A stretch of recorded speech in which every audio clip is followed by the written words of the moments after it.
salam dan bahagia buat kita semua.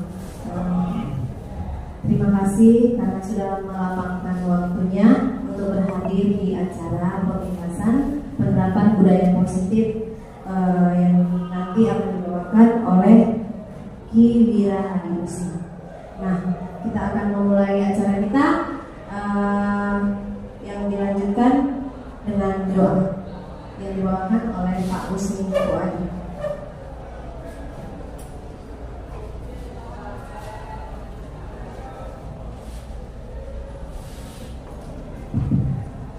Assalamualaikum warahmatullahi wabarakatuh. Baik Bapak Ibu, untuk memulai acara kita serta acara kita mendapatkan berkah dari Allah Subhanahu wa taala, mari bersama-sama kita berdoa dan beribadah. A'udzubillahi minasyaitonir rajim. Bismillahirrahmanirrahim. Alhamdulillahirabbil alamin. Wassalatu wassalamu ala asyrafil anbiya'i wal mursalin wa ala alihi wa sahbihi ajma'in. Allahumma la sahla illa ma ja'altahu sahla wa anta taj'alul hasna idza syi'ta sahla rahmatika ya arhamar rahimin. Ya Allah, ya Tuhan kami, kembali kami berkumpul bersama-sama di ruangan ini dalam acara kegiatan yaitu pengembasan penerapan budaya positif. Untuk itu ya Allah, berikanlah berkah-Mu dan ridho-Mu agar acara yang kami laksanakan pada hari ini dapat berjalan baik dan lancar. Ya Allah, ya Tuhan kami, limpahkanlah berkah dan hidayah-Mu, berikanlah kemudahan-kemudahan kepada kami semua di dalam melaksanakan acara ini, terutama di dalam pemahaman kami. Ya Allah, ampunkanlah segala dosa kami, segala kesilapan kami, para pemimpin kami. Rabbana atina fid dunya hasanah wa fil akhirati hasanah wa qina adzabannar. Walhamdulillahi rabbil alamin. Assalamualaikum warahmatullahi wabarakatuh.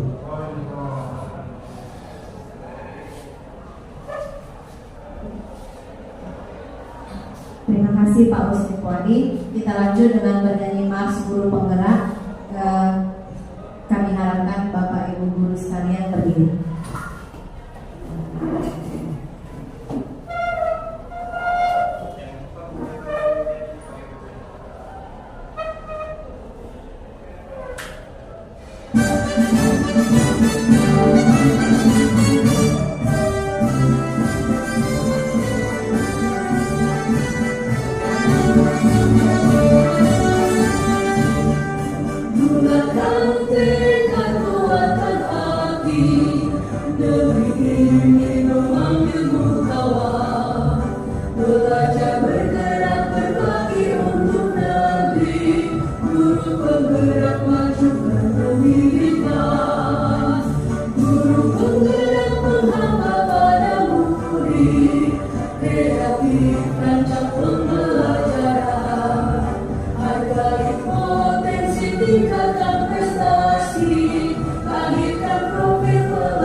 Guru penggerak menghambat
Susilawati.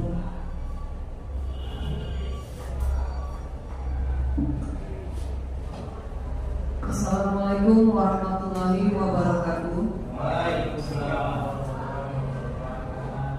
Salam dan bahagia untuk kita semua. Yang saya hormati dan yang sangat saya banggakan, rekan-rekan guru, rekan-rekan pamong yang bersama-sama kita berjuang di Taman Karya Madya Teknik Perguruan Mahasiswa Cabang Pematang Siantar. Alhamdulillah, hari ini kita Bapak Ibu guru hebat sudah meluangkan waktu untuk mengikuti kegiatan guru penggerak kita Ki Wirahadi Usna SD dalam penerapan budaya positif di sekolah, yang alhamdulillah salah satu pamong kita sudah menjalankan proses sebagai guru penggerak. Ya, kita harapkan nanti akan muncullah pamong-pamong kita yang lain untuk mengikuti kegiatan guru penggerak ini. Puji syukur kita panjatkan kehadirat Allah Subhanahu wa Ta'ala. Hari ini kita masih diberi kesehatan, kelapangan waktu. Salam dan salam kepada junjungan kita Nabi besar Muhammad SAW. Terima kasih kepada Bapak Ibu yang kiranya sangat meluangkan waktunya mengikuti kegiatan ini, yang dimana kegiatan ini adalah salah satu bentuk syarat kegiatan juga ya Pak Wira ya, sebagai pelaksana guru penggerak, dimana kegiatan penerapan budaya positif di sekolah yang kita harapkan benar-benarlah kegiatan ini bisa nanti diterapkan oleh guru penggerak kita Ki Wirahadi Usna SD kepada kita dan kepada siswa-siswa kita sebagai proses pembelajaran ke depannya sehingga menjadi lebih baik lagi. Jadi hari ini sama-sama kita ikuti kegiatan ini untuk kita sendiri dan untuk ke depannya. Terima kasih. Saya tutup. Wabillahi taufiq wal hidayah. Wassalamualaikum warahmatullahi wabarakatuh.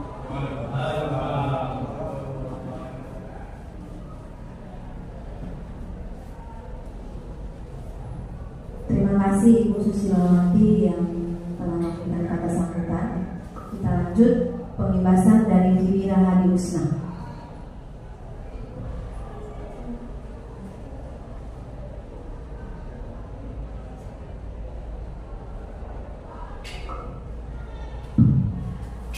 Baik, izin berdiri ya Bu. Assalamualaikum warahmatullahi wabarakatuh. Salam dan bahagia. Belum semangat ini. Kita cek dulu ya untuk sebagai pemantik semangatnya. Kalau saya katakan nanti SMK, maka Bapak Ibu menjawab itu yang biasa. Kalau yang di luar biasa, Bapak Ibu menjawab bisa ulala, ditambah ulala. Oke, kita coba. SMK bisa ulala. Belum, Pak Bambang masih terang belum? Seharusnya membilang ulala itu profil tersebut. Bisa ulala gitu. Oke, kita coba sekali lagi. SMK bisa ulala. Luar biasa. Tepuk tangan untuk diri sendiri. Baik, Bapak dan Ibu, yang kami hormati Ketua Bagian Taman Karya Madya Teknik Ibu Susilawati SD, yang saya hormati dan yang saya cintai, Bapak dan Ibu rekan sejawat yang berjuang di sekolah ini untuk memajukan pendidikan di sekolah kita, untuk merubah pemikiran, wawasan anak-anak kita menjadi pemikiran yang lebih maju. Bagaimana kita sudah berada di revolusi 4.0. 4.0 bagaimana mengubah manusia itu menjadi seperti robot.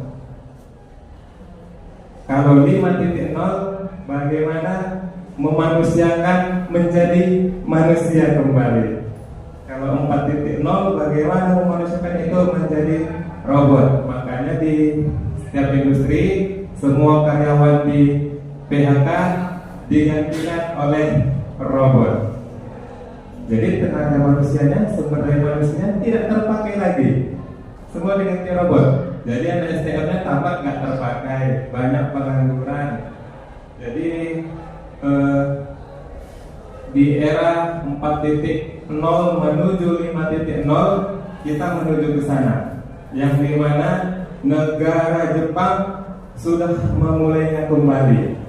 Jepang yang sudah menerapkan itu, kita harus kembali ke sana. Kenapa? Bagaimana memanusiakan manusia menjadi manusia lagi? Seperti itu. Adabnya berarti harus tinggi, punya akhlaknya harus tinggi. Kenapa? Karena sekarang banyak manusia tidak punya moral lagi, tidak punya adab lagi. Kenapa? Karena kecanggihan teknologi. Otak manusia sekarang tidak lagi bulat, tidak lagi bergumpal-gumpal.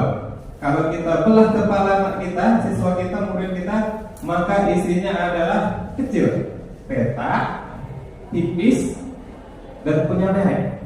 Itulah isi kepala anak kita sekarang. Tuh, makanya pemerintah ingin mengembalikan itu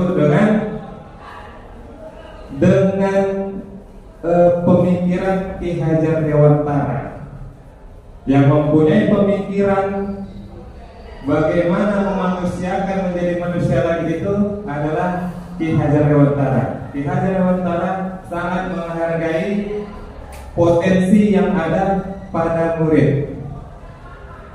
Potensi yang dibangun oleh sekolah itulah yang akan nanti dibagikan kepada anak-anak supaya anak-anak kita, murid kita bisa mengembangkan potensinya menjadi lebih baik lagi. Baik Bapak dan Ibu, hari ini saya ada tugas dari guru penggerak, yaitu pengibasan penerapan budaya positif. Kalau kita tanya kira-kira budaya positif itu apa, Pak Bungu? Iya, benar. Jadi budaya positif itu benar yang dikatakan Pak Bungu. Hal-hal yang baik, namanya positif, sudah pasti baik. Bagaimana yang baik itu kita menjadikan sebuah budaya. Kira-kira Mahendra, budaya itu apa artinya? Iya, yang dikatakan Pak Mahendra tidak benar. Budaya itu adalah kebiasaan yang nantinya akan bisa menjadi kewajiban. Tepuk tangan buat Pak Mahendra.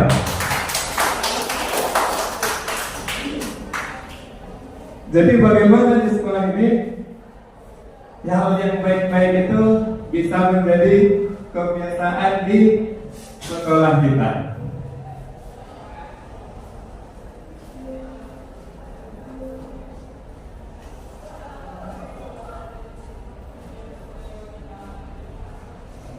Oke, baik. Yang pertama itu ada disiplin positif dan nilai-nilai kebajikan universal. Yang pertama, disiplin positif. Disiplin positif adalah suatu pendekatan untuk menerapkan disiplin dari dalam diri anak tanpa hukuman dan hadiah. Tanpa hukuman dan hadiah. Berarti disiplin positif itu anak kita, murid kita melakukan hal yang baik bukan karena Pak Lugu, bukan karena Pak Bambang, bukan karena Pak Ari, tapi murid kita melakukan hal yang baik itu dari dalam diri. Itulah yang disebut dengan motivasi intrinsik, motivasi dari dalam diri. Tanpa ada pun Pak Dedi, anak itu tetap belajar dengan baik. Tidak ada pun di situ Pak Husni, anak itu tetap melaksanakan sholat tanpa ada paksaan. Jadi tanpa diberikan hadiah sekalipun, siswa kita tetap melakukan hal yang baik. Kenapa? Karena sudah menjadi tanggung jawab murid kita. Murid kita mengerjakan suatu tugas yang kita berikan memang wajib dikerjakan. Kenapa? Itu menjadi memang tanggung jawab siswa. Tanpa kita beri pun hadiah, mereka memang harus wajib untuk melaksanakan tugas tersebut. Seperti itu. Jadi jangan ada siswa kita, murid kita yang mengerjakan itu takut kena hukuman, atau dia mengerjakan sesuatu itu karena hadiahnya. Berarti ketika tidak ada hadiah, berarti si siswa tidak mau mengerjakan apa-apa. Berarti ketika jumpa dengan pamong yang tidak mau menghukum, berarti si siswa itu, si murid akan apa? Mengabaikan. Benar, Bu Sartika.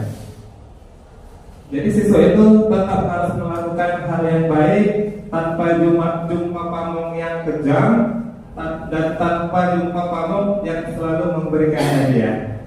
Itulah motivasi yang harus kita tanamkan pada diri anak. Disiplin positif. Selanjutnya, nilai-nilai kebajikan.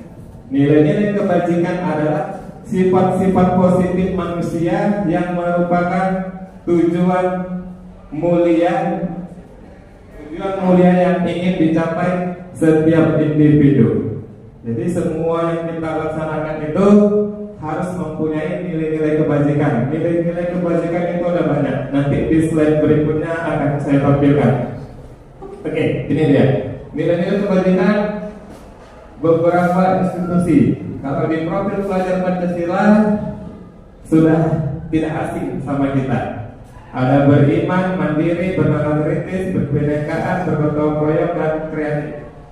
Itulah yang sekarang kita kembangkan di sekolah kita. Profil pelajar Pancasila.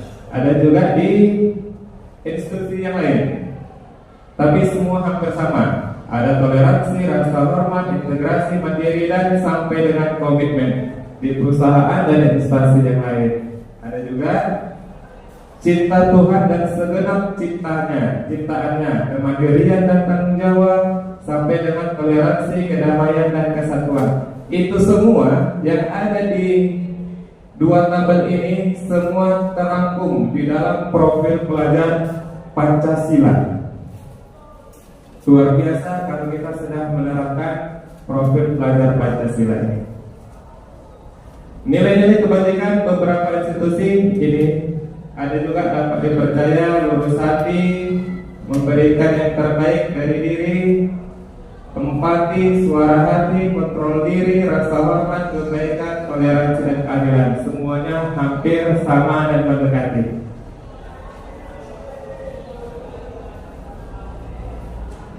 Peduli,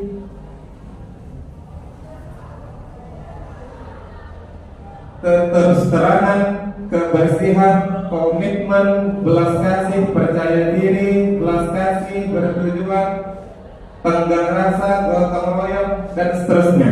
Semua hampir sama dengan profil pelajar Pancasila. Tapi di profil pelajar Pancasila semua adalah judul besarnya. Kalau dikembangkan di instansi lain, dia seperti ini.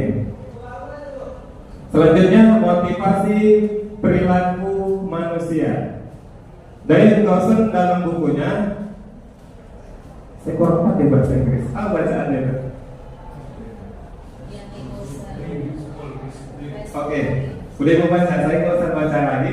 Menyatakan ada 3 motivasi perilaku manusia. Yang pertama, untuk menghindari ketidaknyamanan atau hukuman. Yang kedua, untuk mendapatkan imbalan atau penghargaan dari orang lain. Yang ketiga, untuk menjadi orang-orang yang mereka inginkan dan menghargai diri sendiri dengan nilai-nilai yang mereka percaya. Dayat Muhsin ini sudah jauh-jauh hari sudah membuat di dalam bukunya untuk menghindari ketidaknyamanan atau hukuman. Artinya apa? Harus dimulai dari diri sendiri tadi. Semua yang dilakukan siswa, apa yang dilakukan murid, itu dimulai dari dalam diri. Kalau kita di kelas, berarti kita harus memulai pembelajaran itu dengan membuat keyakinan kelas. Bapak Ibu tahu keyakinan kelas itu apa? Pak Bambang. Keyakinan kelas harus menguasai kondisi. Iya, keyakinan kelas itu adalah, kalau dalam bahasanya dulu adalah kesepakatan kelas. Bagaimana kesepakatan kelas itu kita buat? Itu tujuannya untuk mengikat siswa biar bisa berperilaku baik. Tapi yang membuat itu kan kita, bentuknya abstrak. Ketika Anda tidak bisa mengerjakan tugas atau terlambat, Anda harus push up. Itu kan abstrak ya. Itulah kesepakatan yang kita buat sama anak-anak ketika kita awal masuk belajar. Bapak Ibu ada yang membuat kesepakatan kelas sama anak-anak? Bu Seri buat, Bu Lela, Bu Sartika. Oke, berarti Bapak Ibu sudah membuat kesepakatan kelas. Kesepakatan kelas itu kan bagaimana siswa itu harus menjalankan aturan. Apabila tidak dijalankan, maka siswa tersebut diberi konsekuensi. Jadi di dalam Merdeka Belajar sekarang kita tidak boleh lagi mengatakan kesepakatan kelas.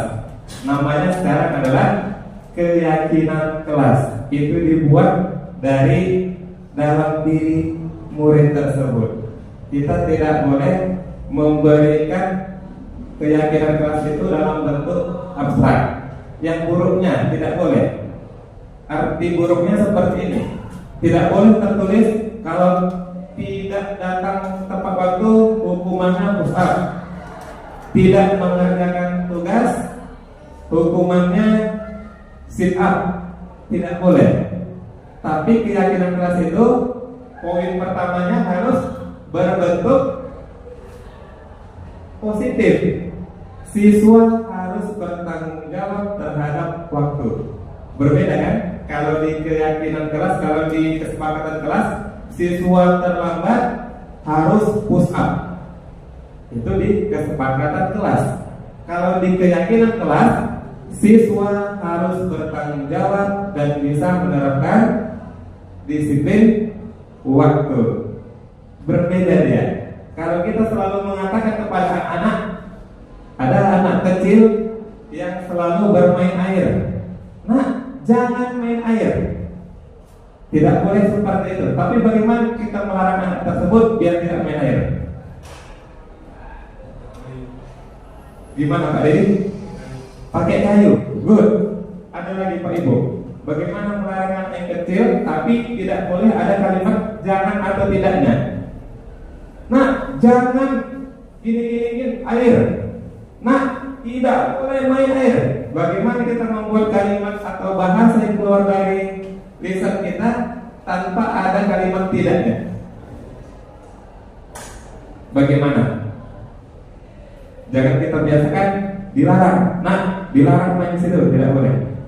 Tapi bahasa positifnya bagaimana? Nanti kalau main air masuk angin mas saya. Itu lebih ke intonasi. Kan intonasi. Kalau main air nanti masuk angin mas ya. Kalau intonasi kita rubah, kalau main air nanti masuk angin. Nah, itu bagaimana? Itu kan intonasi. Saya katakan adalah kalimat. Berbedanya hanya intonasi. Jangan main air ya sayang. Itu hanya intonasi.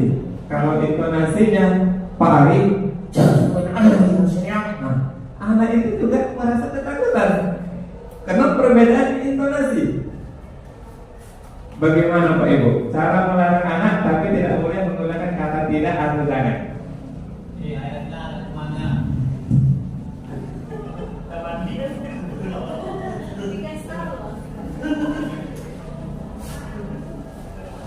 Ya, bagus. Akhirnya hukumannya gitu ya. Baik, akhirnya Pak Ibu.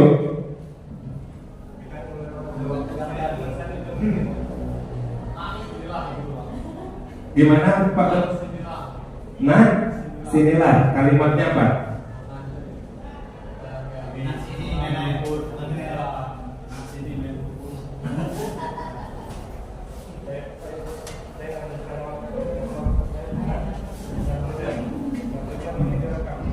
Ayo Pak Ibu, kira-kira bagaimana melarang anak kita biar tidak main air, tapi tidak boleh memakai kalimat tidak dan jangan.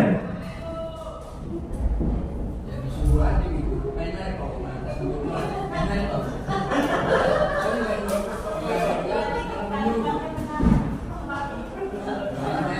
aja kok. Habiskan air. Tidak boleh teman-teman, itu kalimat ancaman.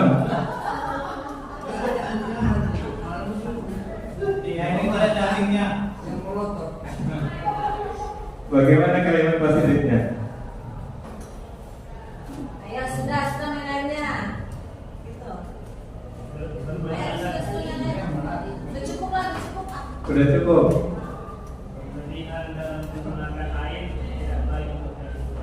Coba disingkatkan lagi Pak Logo. Good. Lebih disingkatkan lagi kalimatnya. Ada anak-anak yang main air, bagaimana kita melarangnya, tapi tidak menggunakan kata kalimat tidak dan jangan. Bagaimana anak-anak itu bisa tanggung jawab dengan itu? Jangan main di situ, mama mau jemuran. Itu masih ada kalimat jangan ya.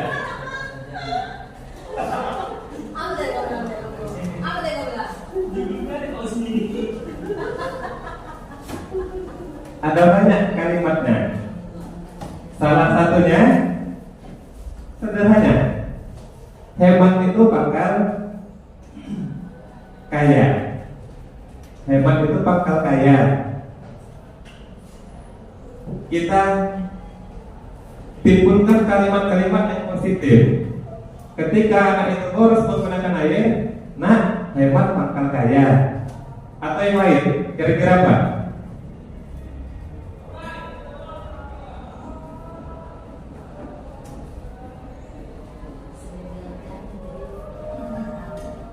Iya, karena kita sering dan biasa menggunakan kalimat jangan dan larangan, kita sulit untuk membuat sebuah kalimat yang positif. Itulah gunanya di sini banyak kalimat-kalimat positif, termasuklah di sini Pak Ibu. Gunakanlah kalimat-kalimat ini dalam berbahasa. Di sini tidak ada kalimat yang buruk. Kalau toleransi, berarti kalau negatifnya apa? Toleransi ada, berarti intoleransi. Berarti tidak ada toleransi. Kalau rasa hormat, negatifnya apa? Iya, bisa kurang aja. Apa lagi? Tidak beradab, tidak berakhlak. Atau kalau dia tidak menggunakan kalimat tidak, kira-kira apa? Langsung kalimatnya, bahasanya. Jadi di sini semua adalah kalimat-kalimat yang positif. Jadi Bapak dan Ibu bisa menggunakan kalimat ini untuk membuat pernyataan kepada siapapun yang melakukan hal-hal yang negatif. Rasa hormat di sini banyak juga. Jadi di budaya positif ini, khususnya di sekolah kita, kalau bisa tidak boleh lagi menggunakan kalimat larangan yang sifatnya negatif, menggunakan kata jangan dan tidak. Memang itu berat, saya sendiri pun tidak bisa, tapi memang harus kita coba. Artinya apa? Di kelas kita tidak boleh lagi marah-marah. Kenapa? Karena pembelajaran itu harus berpihak kepada murid. Kalaupun anak itu kesana kemari, kita tidak boleh marah, karena itu kelas dia. Selagi yang dia kesana kemari itu positif, kita biarkan. Makanya di zaman sekarang ketika ada sebuah kelas, di kelas itu adem ayem, itu menjadi pertanyaan. Kelasnya tidak baik. Kalau ada sebuah kelas tenang, adem ayem, itu sekarang maaf Ibu, kelasnya berarti tidak baik. Kelas yang aktif dan berkolaboratif itu adalah kelas yang paling ribut, kelas yang paling berantakan. Artinya apa? Berantakan dalam arti positif. Anak itu aktif, tapi ketika ada sebuah kelas tidak ada keributan, di situ kita perlu curiga. Kenapa anak seperti itu? Bisa jadi diancam. Keluar kamu, awas ya. Bisa. Berarti tidak ada pembelajaran di situ. Tapi makanya wajar ketika praktek harus aktif. Bila kita lihat anak itu lasak-lasak, ya memang seperti itulah bentuknya. Karena kita harus berpihak kepada si murid. Kita ada di sini karena ada si murid. Kalau murid tidak ada di sini, jangan ditanya kalau kita pun tidak ada juga di sini. Next. Oke, selanjutnya tadi keyakinan kelas tadi sudah kita singgung. Keyakinan kelas adalah nilai-nilai kebajikan universal yang disepakati secara tersirat dan tersurat, lepas dari latar belakang suku, negara, bahasa maupun agama. Awalnya ini adalah sebuah keyakinan, kesepakatan kelas. Tapi karena sifatnya kesepakatan kelas itu adalah abstrak, langsung ada sanksi, ada konsekuensi. Sekarang di keyakinan kelas itu lemah lebih atau lebih dari motivasi dari dalam diri murid tersebut. Pembentukan keyakinan kelas atau di sekolah,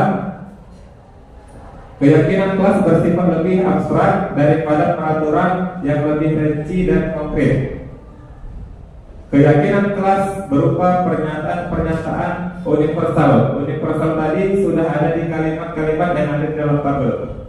Selanjutnya, pernyataan keyakinan kelas senantiasa dibuat dalam bentuk positif.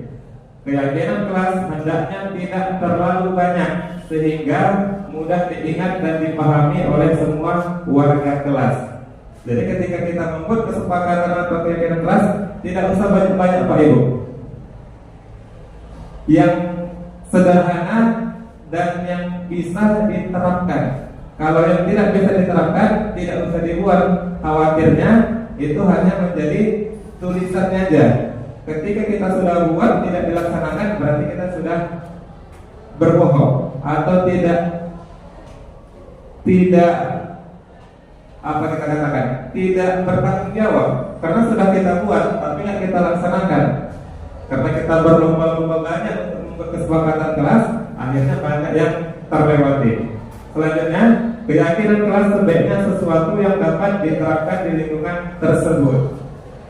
Semua warga kelas hendaknya ikut berkontribusi dalam pembuatan keyakinan kelas lewat kegiatan curah pendapat.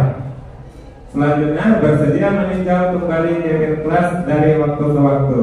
Jadi, setiap anak itu pasti berbeda-beda. Setiap tahun ke tahun pasti berbeda-beda kondisinya. Apalagi kondisi alam dan kondisi zaman itu sangat menentukan murid. Murid yang lahir di zaman batu sama murid yang lahir di zaman teknologi pasti kebutuhannya berbeda, pasti kodratnya berbeda. Jadi kita sebagai guru yang bijak harus berinovasi dalam membuat keputusan. Di sini ada contoh keyakinan kelas.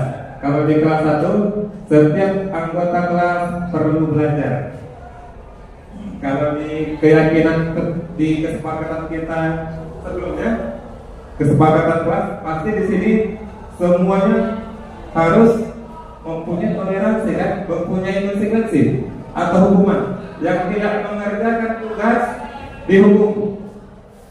Tapi kalau di keyakinan kelas, bahasanya harus positif. Setiap anggota kelas perlu belajar.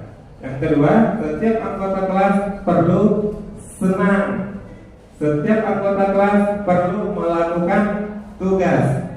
Kalau kita biasanya yang tidak mengerjakan tugas, maka akan diberi hukuman ABCD. Itulah bahasa negatif. Di budaya positif, semua tidak dan jangan dan hukuman harus kita buang. Selanjutnya, setiap anggota kelas perlu merasa aman. Kalau dulu di kesepakatan kelas, yang berantem denda 20.000. Sama sebenarnya tujuan kita. Dengan kita membuat ini, setiap anggota kelas perlu merasa aman. Berarti itu dimulai dari dalam dirinya. Dia tidak takut, dia melaksanakan itu bukan karena takut kepada hukuman atau hadiah. Harus dimulai dari dalam diri. Kalau kita lihat di kelas 5, selalu bersikap positif. Artinya kalau dulu tidak boleh membuat keributan di kesepakatan kelas kita sebelumnya. Tidak boleh mengganggu teman yang sedang belajar. Itu bunyi kesepakatan kelas. Kalau di keyakinan kelas, inilah bunyinya. Semua positif. Percaya dan menghormati orang lain serta barang miliknya. Kalau dulu dilarang membuli dan mencuri.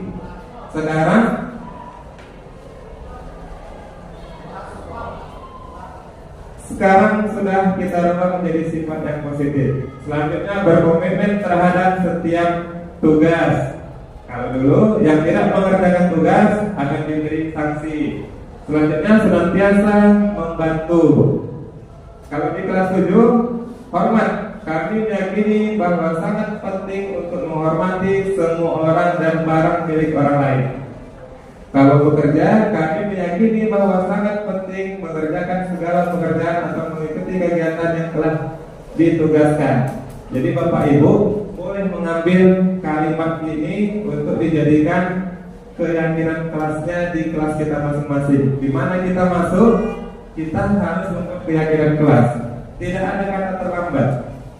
Kalau dulu di awal masuk semester kita tidak membuat keyakinan kelas atau kesepakatan kelas, nggak masalah Pak Ibu, kita buat hari ini juga sama anak-anak. Jadi apa? Mereka tahu tanggung jawabnya, tahu apa yang harus dikerjakannya, tahu apa yang harus tidak dikerjakannya. Tidak ada kata terlambat, dan ini memang harus kita mulai. Setiap kita awal masuk kelas semester baru, kita datang dengan sangar ke kelas tersebut.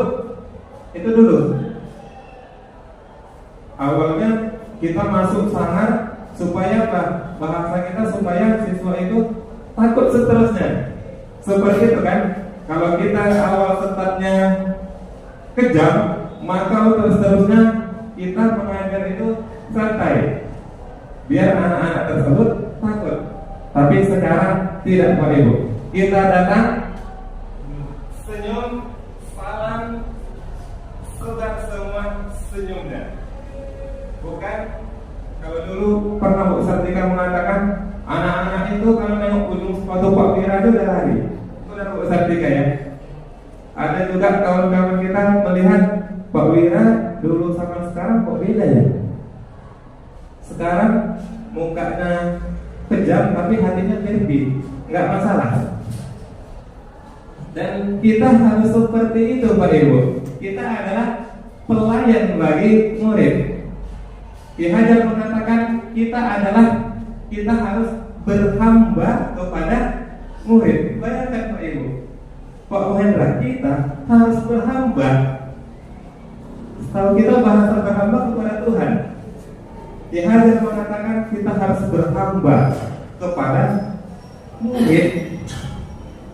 Tapi dalam arti yang positif, bukan bukan menduakan yang di atas. Artinya apa? Semua kebutuhan siswa itu kita penuhi. Kalau Pak Lumbuk seorang wali kelas, ada kawannya yang menangis setiap jam istirahat, Pak Lumbuk memperhatikan dan memantau ada murid yang tidak keluar, tanya, kenapa jam istirahat Anda tidak keluar? Enggak ada uang jajan Pak, kasih 500 untuk beli permen. Itulah pamong yang harus kita mulai dari sekarang. Sampai seperti itu. Ada murid di pojok, setiap jam istirahat tidak keluar, ditanya kenapa. Itulah bukti kita berhamba kepada murid. Tapi yang tahu kita aja. Itu kita lah kuncinya. Bagaimana kita memfasilitasi murid itu, mendukung dia, berpihak kepada kita. Makanya di zaman sekarang tidak boleh siswa itu tinggal kelas. Kenapa tidak boleh?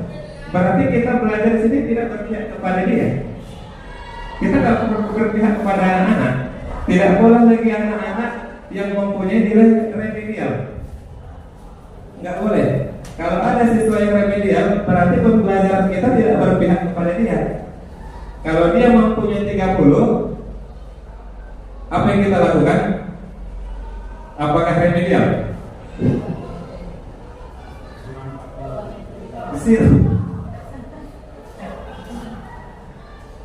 Makanya di awal rangka pembelajaran kita harus membuat kakak.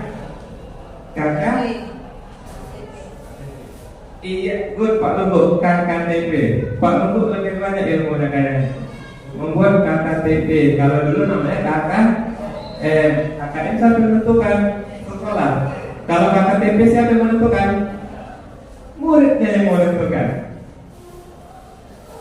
KKTP murid yang menentukan berdasarkan kemampuannya. Kalau 2 tambah 2 nilainya 4, semua mengatakan itu, mau nggak mau kita harus mengikut. Nilainya berapa? Nilainya sesuai dengan nilai yang paling tertinggi. Jadi bukan kita yang menentukan. KKM harus setuju. Berarti kita nggak berpihak kepada murid dong. Padahal murid kita setiap pagi makan getuk, makan ubi.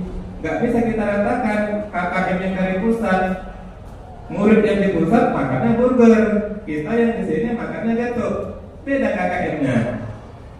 Makanya sekarang ada namanya KKTP. KKTP itu yang menentukan murid lah sesuai dengan kemampuannya.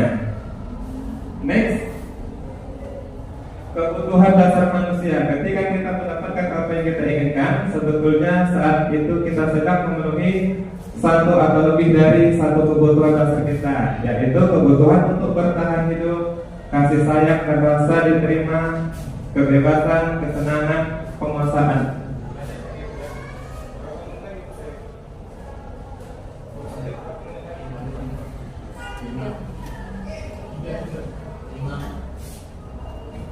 Next, restitusi. 5 posisi kontrol. Restitusi adalah proses penciptaan kondisi bagi murid untuk memperbaiki kesalahan mereka sehingga mereka bisa kembali pada kelompok mereka dengan karakter yang lebih kuat. Yang mengatakan ini teman saya waktu sekolah dulu. Oh bukan, Sikosen tahun 2004. Saya pikir teman saya.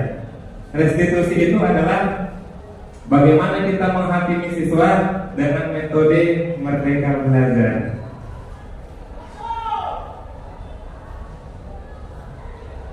Oke, seorang guru itu ada 5 posisi kontrol. Ada sebagai penghukum. Siapa bapak ibu yang selalu berada pada posisi penghukum?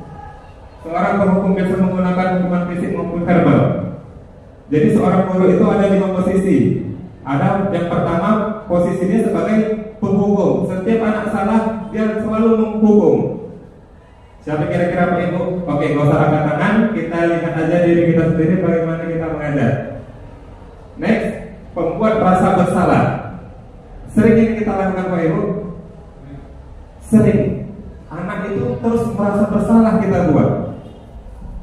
Kau banyak memang mengambilnya kan? Kalau yang mencuri buku si Polan kan, itu kita buat rasa bersalah dia. Dia semakin rasa bersalah.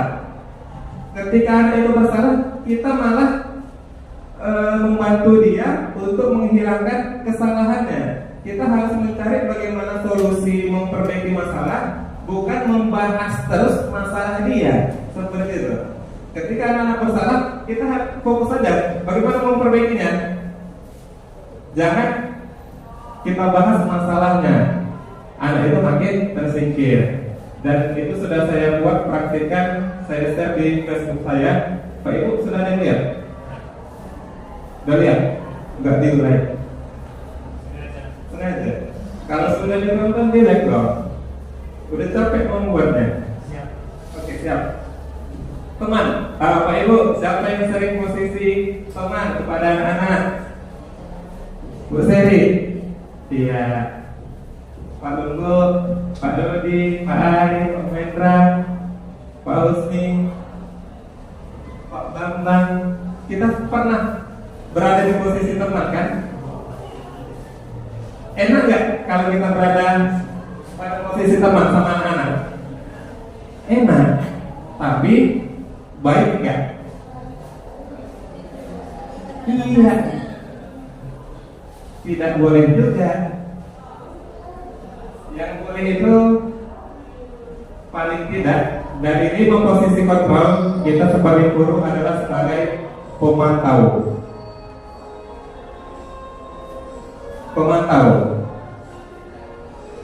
Memantau berarti mengawasi. Pada saat kita mengawasi, kita bertanggung jawab atas perilaku orang-orang yang kita awasi. Posisi memantau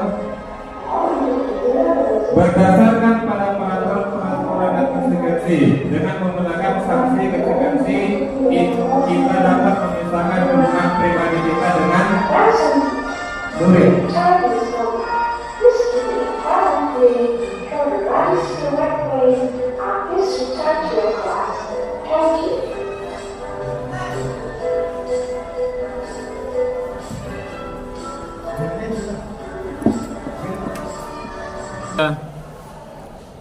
Baik Pak Ibu, di posisi keempat adalah posisi pemantau. Berarti kita sebagai pamong perempuan dan pamong laki-laki, siapa yang sering menjadi seorang pemantau? Kita setiap pagi berdiri di depan kelas atau di depan gerbang memantau. Hai nak, sepatunya kenapa pakai yang warna pink? Itu adalah posisi pemantau. Anak yang baru datang, nak kenapa anda terlambat? Kita hanya memantau. Itu posisi keempat pada seorang guru. Yang terakhir, idealnya seorang guru itu harus berada pada posisi cara bisa pada posisi ini. Nggak bisa. Kira-kira siapa yang tahu Pak Ibu? Nggak bisa diturunkan stepnya. Idealnya guru itu menjadi seorang apa? Motivator. Ini nggak bisa. Oke. Menjadi seorang manajer. Guru itu idealnya menjadi seorang manajer. Paling rendah, paling tidak pada posisi pemantau. Boleh nggak pada posisi teman? Boleh juga, tapi harus dikurang-kurangi. Posisi pembuat rasa bersalah tidak boleh Pak Ibu, apalagi ini. Tidak boleh siswa itu langsung terus merasa bersalah. Apalagi yang ini, menghukum, mencubit, menampar, berantem, tidak boleh. Paling tidak kita harus berada posisi pemantau. Lebih baik lagi kita harus berada pada posisi manajer. Posisi terakhir, manajer adalah posisi di mana guru berbuat sesuatu bersama dengan murid, mempersilahkan murid, mempertanggungjawab perilakunya, mendukung murid agar dapat menemukan solusi atas permasalahan sendiri. Itulah posisi kita idealnya. Bapak Ibu boleh lihat di video saya di Facebook itu, seperti itulah seharusnya posisi seorang pamong. Segitiga restitusi. Inilah caranya saya beritahu. Yang mau silahkan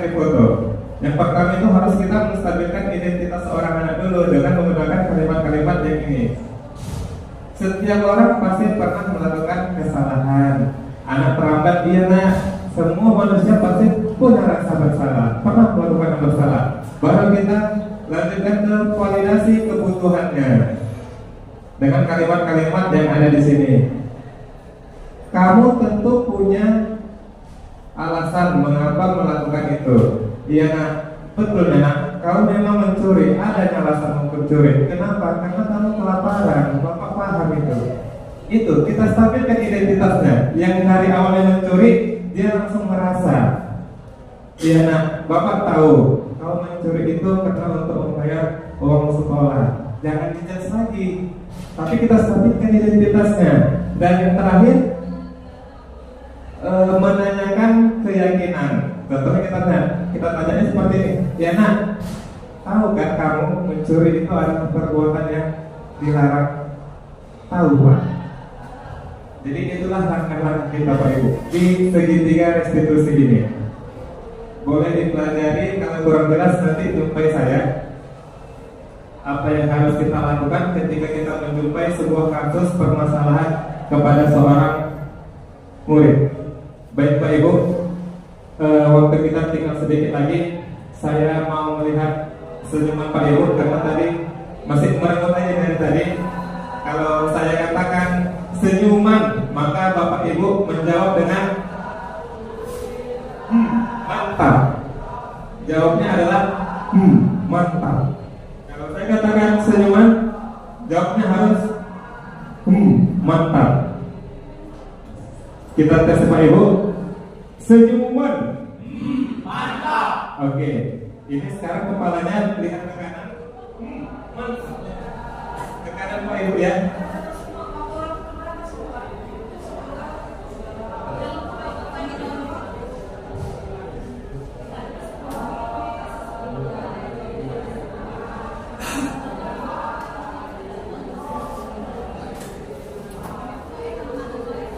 Oke, baik Pak Ibu. Mungkin ini akhir dari presentasi saya. Kira-kira Pak Ibu ada yang mau bertanya? Pas. Oke, baik Pak Ibu. Berarti penjelasannya sudah dapat dipahami? Paham Pak Ibu ya? Oke, baik Pak Ibu. Saya mengucapkan banyak terima kasih kepada Bapak Ibu yang telah berhadir. Mudah-mudahan ilmunya dapat kita terapkan bersama-sama untuk kemajuan di sekolah kita. Demikian. Wassalamualaikum warahmatullahi wabarakatuh.